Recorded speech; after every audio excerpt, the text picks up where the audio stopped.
നമസ്കാരം. നിത്യജ്യോതിഷത്തിലേക്ക് എല്ലാ മാന്യ പ്രേക്ഷകർക്കും സ്വാഗതം. ഇന്ന്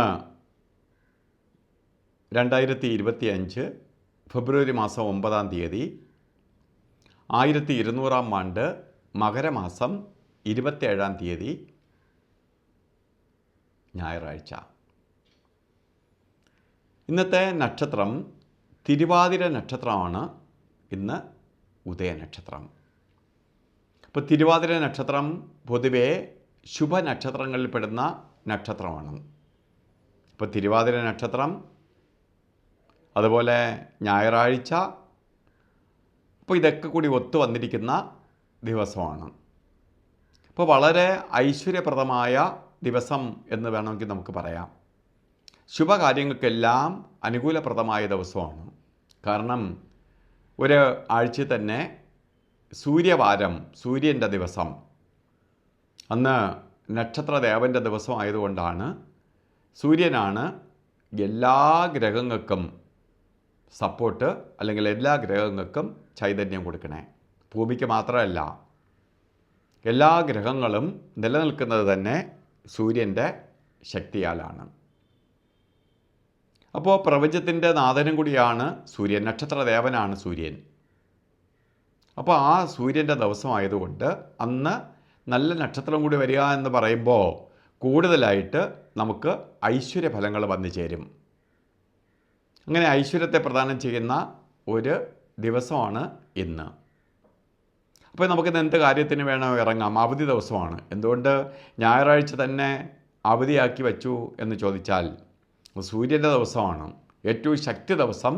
നമ്മൾ വീട്ടിൽ നിന്ന് കുടുംബസമേതം സന്തോഷത്തോടു കൂടി സമാധാനത്തോടെ നിൽക്കാൻ വേണ്ടിയിട്ടാണ് ഞായറാഴ്ച തന്നെ അറിവുള്ളവർ അവധിയായി പ്രഖ്യാപിച്ചത്.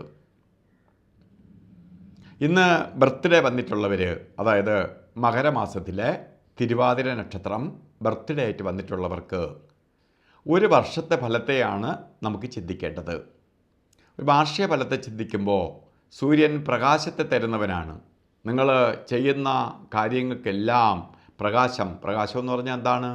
നമുക്ക് പുരോഗതി വന്നു ചേരും. ജോലിയിൽ പുരോഗതി വരും, സാമ്പത്തിക നേട്ടം ഉണ്ടാവും, പഠിക്കുന്ന കുട്ടികൾക്ക് വിദ്യാഭ്യാസ വിജയം ഉണ്ടാവും, ബിസിനസ് ആദി കാര്യങ്ങൾ ചെയ്യുന്നവർക്ക് ബിസിനസ് പുരോഗതിയിലേക്ക് വരും, അതുപോലെ മറ്റ് കാര്യങ്ങൾക്ക് ഇറങ്ങുന്നവർക്കത് വിജയസാധ്യത ഉണ്ടാവും. അതിന് അനുകൂലപ്രദമായ ഒരു വർഷമാണ് നിങ്ങൾക്കെന്ന് അറിയുക. അപ്പോൾ തിരുവാതിര നക്ഷത്രക്കാർക്ക് കണ്ടകശനിയൊക്കെ വരുന്നുണ്ടെങ്കിൽ പോലും നമുക്ക് വന്നിരിക്കുന്ന ബർത്ത്ഡേ വന്നിട്ടുള്ള ആൾക്കാരുടെ അവസ്ഥയാണ് ഞാൻ പറഞ്ഞത്. മകരമാസത്തിലെ തിരുവാതിര നക്ഷത്രക്കാർക്ക് ഐശ്വര്യപ്രദമായ അവസ്ഥയുണ്ടാവും.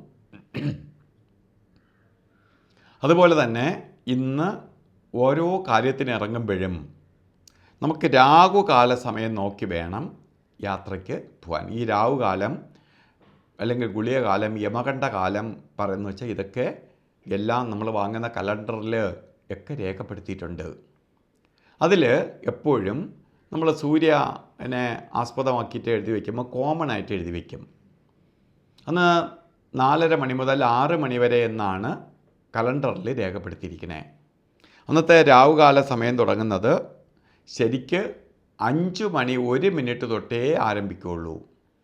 അപ്പോൾ 4:00 എഴുതി വെച്ചത് നമ്മൾ 4:00 കഴിഞ്ഞ ഉടനെ ഇറങ്ങുമ്പോൾ അത് രാഹുകാലത്തിൽ അല്ല ഇറങ്ങണത്. 5 മണി 1 മിനിറ്റ് വരെ അതിനകത്ത് വെച്ച് ഇറങ്ങിയാൽ അത് രാഹുകാലത്തിലല്ല. രാഹുകാലം തീരുന്നത് എപ്പോഴാണ്? 6 മണിക്ക് തീരുമെന്ന് എഴുതി വെച്ചിട്ടുണ്ടെങ്കിലും 6 മണി 28 മിനിറ്റ് ആവുമ്പോഴേ രാഹുകാലം തീരുള്ളൂ. അപ്പോൾ നമ്മൾ അയ്യോ രാഹുകാലം 6 മണി വരെ ഉണ്ട് എന്ന് വെച്ചിട്ട് നമ്മൾ 6 കഴിഞ്ഞ ഉടനെ ഇറങ്ങിയാൽ രാഹുകാലത്തിനാണ് ഇറങ്ങണത്. 6:28 കഴിഞ്ഞാലേ രാഹുകാല സമയം തീരുള്ളൂ. അതുവരെ നമ്മൾ വളരെ ശ്രദ്ധിച്ച്. രാഹുകാലം യാത്രയ്ക്ക് നല്ലതല്ല. അവധി ദിവസമാണ്. നമ്മൾ ഓരോ കാര്യങ്ങൾക്ക് ബന്ധുവീടുകളിലോ അല്ലെങ്കിൽ എന്തെങ്കിലും ഔട്ടിങ്ങിനോ മറ്റെന്തെങ്കിലും കാര്യങ്ങൾക്കോ ഒക്കെ ഇറങ്ങി സന്തോഷത്തോടെ ഇറങ്ങാൻ നമുക്ക് വഴിയിൽ കിടന്ന്, അല്ലെങ്കിൽ രാഹുകാല സമയത്താണെങ്കിൽ ഇഴച്ചിലുണ്ടാവും. അതുകൊണ്ടാണ് രാഹുകാല സമയത്തിന് പ്രാധാന്യം കൊടുക്കണം എന്ന് പറയാൻ കാരണം. അതുപോലെ ഗുളികകാല സമയവും യമകണ്ഠകാല സമയത്തിനും പ്രാധാന്യം കൊടുക്കണം. ശരിക്ക് 3:33 മുതൽ 5 മണി വരെ ഗുളികകാല സമയവും യമകണ്ഠകാല സമയം 12 മണി 39 മിനിറ്റ് തൊട്ട് 2 മണി 6 മിനിറ്റ് വരെയാണ് യമകണ്ഠകാല സമയം. ഈ സമയം നമുക്ക് ഒരു കാര്യത്തിനും എടുക്കരുത്. കാരണം പ്രപഞ്ചം തന്നെ ഗുളികനും യമകണ്ഠനുമായിട്ട് വീതിച്ചു കൊടുത്തിരിക്കുന്ന സമയമാണ്. അപ്പോൾ അവരുടെ പ്രഭാവം ആ സമയത്തുണ്ടാവും.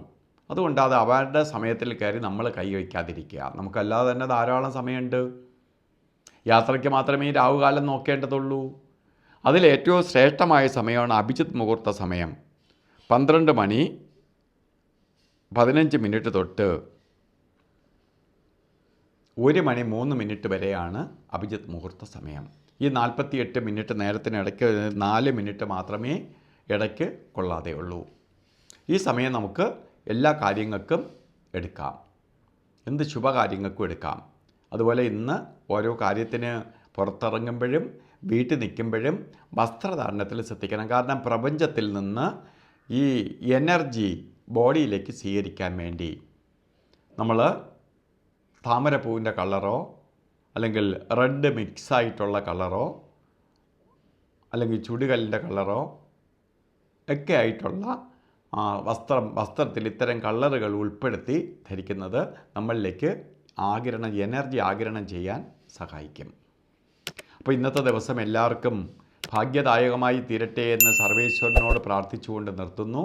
നന്ദി, നമസ്കാരം.